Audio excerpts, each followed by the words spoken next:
My mum, Linda MacLeod, was born in Edinburgh and lived in Dundee. My mum was 63. She had a busy social life and a labour-intensive job in a bakery.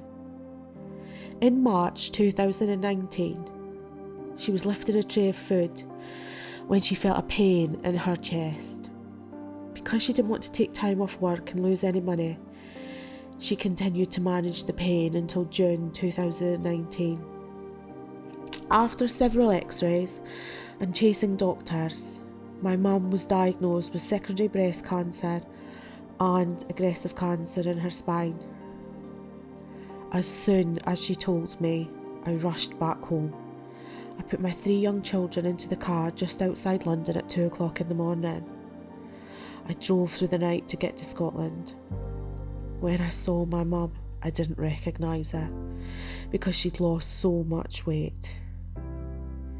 She couldn't lie down because her back was so painful. We found out she wasn't a good candidate for chemotherapy and her health started to deteriorate.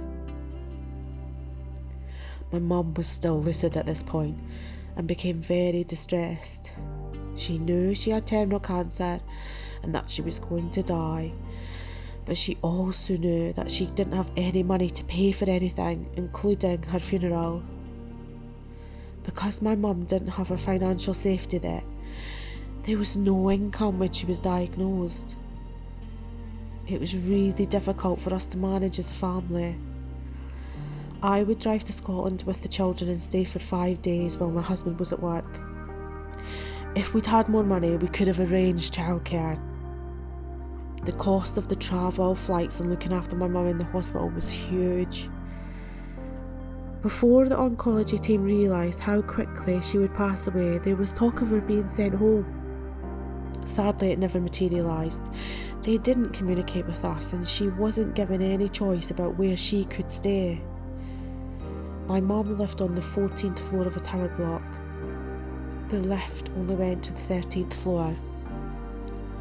Moving back home with all the equipment she would need would have been practically impossible. This space would have been too small for me, my mum and 3 children, and we couldn't afford childcare to allow me to focus on caring for her. In the end, she was transferred to a hospice 10 days before she died. The hospice was brilliant and I'm so glad she didn't die in hospital. But I know she would have wanted to be at home. I just couldn't do that for her with what we were offered.